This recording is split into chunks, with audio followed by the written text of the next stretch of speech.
എന്താ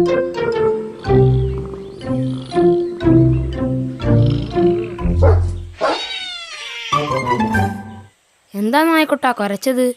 എന്തെങ്കിലും കണ്ടോ? താറാക്കുട്ടനെ പിടിക്കാൻ വേണ്ടി ഒരു കുറുക്കൻ ഇവിടേക്ക് പതുങ്ങി വരുന്നത് ഞാൻ കണ്ടു. അയ്യോ, എന്നിട്ട് കുറുക്കൻ എവിടെ? ഇവിടേക്ക് വരുന്നത് ഞാൻ കണ്ടതാ, പക്ഷെ ഇപ്പൊ കാണുന്നില്ല. അവൻ എവിടെയോ ഒളിച്ചു. നായക്കുട്ടൻ വല്ല സ്വപ്നവും കണ്ടതാവും. ഇന്നലെ ഞാനും നല്ലൊരു സ്വപ്നത്തിലായിരുന്നു. ഞങ്ങള് വിശ്വസിച്ചാലും ഇല്ലെങ്കിലും താറാവ് കണ്ട സ്വപ്നം എന്താന്ന് പറ, വെറുതെ കേൾക്കാമല്ലോ. പറയാം. ഞാൻ അങ്ങനെ ഈ മുറ്റത്ത് നിങ്ങളോടൊപ്പം കളിക്കുകയായിരുന്നു. പെട്ടെന്നൊരു ദേവത എന്റെ മുന്നിൽ പ്രത്യക്ഷപ്പെട്ടു. എന്നിട്ട് പറയുകയാണ്, താറാക്കുട്ടി, ഇന്നു മുതൽ നിനക്ക് ഓരോ സ്വർണമുട്ട ഇടുവാനുള്ള വരം ഞാൻ തരികയാണ്. അമ്പോ, ഇതെന്തൊരു സ്വപ്നം! ഇത് സത്യമാണോ? അതെ. ഇത്രയും പറഞ്ഞപ്പോഴേക്കും ഈ നായക്കുട്ടൻ കുരച്ചു. ഞാൻ കണ്ണുറന്നു. ഹോ, ഈ നായക്കുട്ടനെ കുരയ്ക്കാൻ കണ്ടൊരു നേരം. താറാവേ, വേഗം കണ്ണടച്ചൊന്നും കൂടെ ഉറങ്ങിക്കോ. ദേവത വീണ്ടും വന്നാലോ? ആ ദേവതയോട് പറഞ്ഞ് എനിക്കും കൂടി എന്തെങ്കിലും വരം വാങ്ങി തരണം. ഇതൊക്കെ വെറും തോന്നലാണ്. ഇതുവരെ ഒരു സാധാരണ മുട്ട പോലും ഇടാൻ നിനക്ക് കഴിഞ്ഞില്ലല്ലോ, പിന്നെയാ സ്വർണമുട്ട. എന്റെ ദേവതേ, ഒരിക്കൽ കൂടി സ്വപ്നത്തിൽ പ്രത്യക്ഷപ്പെടണേ. ആ, 3 പേര് മുറ്റത്ത് തന്നെ ഉണ്ടല്ലോ. ഒരു പ്രയോജനവും ഇല്ലാതെ 3 എണ്ണത്തിനെയും വെറുതെ വളർത്തുന്നതാണെന്ന് അച്ഛൻ പറഞ്ഞ എത്ര ശരിയാ. എല്ലാ വീട്ടിലും നായ്ക്കളുണ്ട്, നല്ല പുലിക്കുട്ടിയെ പോലെ മിടുക്കന്മാരായ നായ്ക്കുട്ടികൾ. പക്ഷെ ഇവിടെ ഒരെണ്ണമുണ്ട്, ചുമ്മാ തീറ്റയും ഉറക്കവും മാത്രം. ഓഹോ, അപ്പൊ എന്റെ കുരയൊന്നും നീ കേൾക്കുന്നില്ലേ? അവിടെ ഒരു പൂച്ചയുണ്ട്.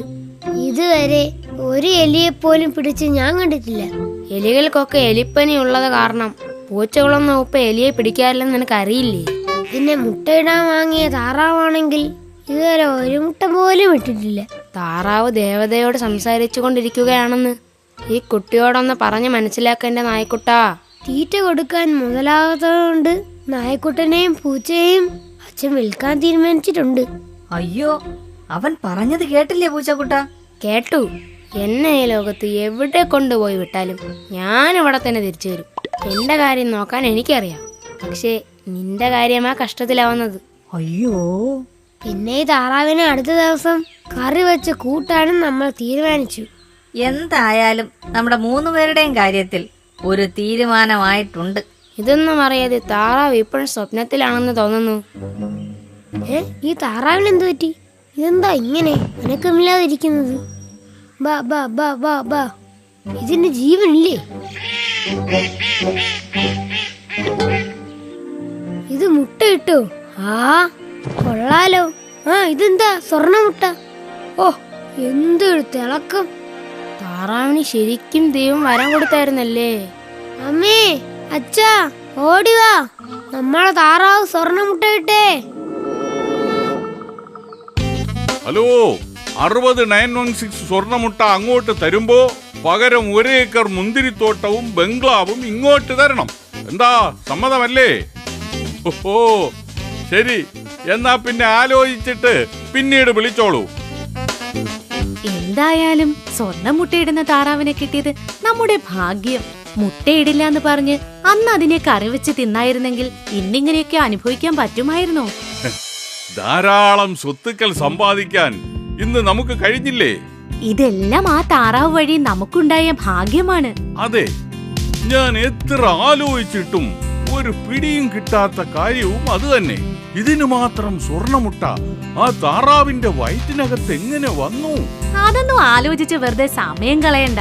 താറാവ് തരുന്ന സ്വർണ്ണമുട്ടകൾ കച്ചവടമാക്കി കോടികൾ സമ്പാദിച്ചാ പോരെ മനുഷ്യ. അങ്ങനെ ഇന്നും ഞാനൊരു സ്വർണ്ണമുട്ട ഇട്ട് കൊടുത്തു. താറാവേ, കുറെ നാളായി നിന്നോടൊരു കാര്യം പറയണമെന്ന് ഞാൻ വിചാരിക്കുന്നു. എന്താണാവോ? നമ്മുടെ യജമാനൻ ഭയങ്കര അത്യാഗ്രഹിയാണെന്ന് എനിക്ക് പലപ്പോഴും തോന്നിയിട്ടുണ്ട്. എത്ര പണം കിട്ടിയാലും അയാൾക്ക് മതിയാവുന്നില്ല. അതുകൊണ്ട് താറാവ് വല്ലപ്പോഴും ഒരു സ്വർണ്ണമുട്ടായിട്ട് കൊടുക്കുന്നതാവും നല്ലത്. നമ്മുടെ യജമാനൻ ഉള്ളത് കൊണ്ടാണ് ഞാനും നീയൊക്കെ സുഖമായി കഴിയുന്നത്. ആ നല്ല മനുഷ്യനെ അത്യാഗ്രഹി എന്ന് വിളിച്ച നീ ഒരു നന്ദി കെട്ടാനാണ്. ആണോ? എന്നാൽ ഞാനൊരു സത്യം പറയട്ടെ. പറഞ്ഞോ. താറാവിനെ വല്ല കള്ളന്മാരും കൊണ്ടുപോകുമെന്ന് അവർക്ക് ഭയങ്കര പേടിയാണ്. അതുകൊണ്ട് താറാവിനെ കൊന്ന് താറാവിന്റെ വയലുള്ള മുഴുവൻ മുട്ടയും എടുക്കാനാണ് അവരുടെ പരിപാടി. അയ്യോ, നീ എന്തൊക്കെയാണ് പൂച്ചക്കുട്ടായി പറയുന്നത്? ഇതേക്കുറിച്ച് അവർ സംസാരിക്കുന്നത് ഞാൻ കേട്ടതാണ്. നീ ശരിക്കും കേട്ടതാണോ പൂച്ചക്കുട്ട? സത്യം, ഞാൻ എൻ്റെ ഈ കാതുകൾ കൊണ്ട് കേട്ടതാണ്. വെറും പാവപ്പെട്ടവരായിരുന്ന ഈ വീട്ടുകാർ പണക്കാരായത് ഞാൻ നൽകിയ മുട്ട വിറ്റാണ്. അതുകൊണ്ട് നിങ്ങളെ രണ്ടുപേരെയും കൊന്നാലും എന്നെ ഒരിക്കലും അവർ കൊല്ലില്ല. ഞാൻ ഇത് വിശ്വസിക്കില്ല. ആയിക്കോട്ടെ, അവിശ്വാസികൾ അനുഭവം കൊണ്ടേ പഠിക്കൂ. ആദ്യം കഴുത്ത് മുറിക്കണം, പിന്നെ വയറ് കീറി സ്വർണ്ണമുട്ട എല്ലാം ഇങ്ങെടുക്കാം. അയ്യോ അയ്യോ, എന്നെ കൊല്ലല്ലേ, എന്നെ ഒന്നും ചെയ്യല്ലേ. പൂച്ചക്കുട്ട, നായക്കുട്ട, എന്നെ രക്ഷിക്കണേ. അയ്യോ അയ്യോ. പൂച്ചക്കുട്ടൻ പറഞ്ഞതനുസരിക്കാത്തത് കൊണ്ടാണ് താറാവിന് ഇങ്ങനെ സംഭവിച്ചത്. അത്യാഗ്രഹികളോടുള്ള സഹവാസം ആപത്താണ്. അതുകൊണ്ട് എത്രയും വേഗം നമുക്ക് ഇവിടെ നിന്ന് രക്ഷപ്പെടണം.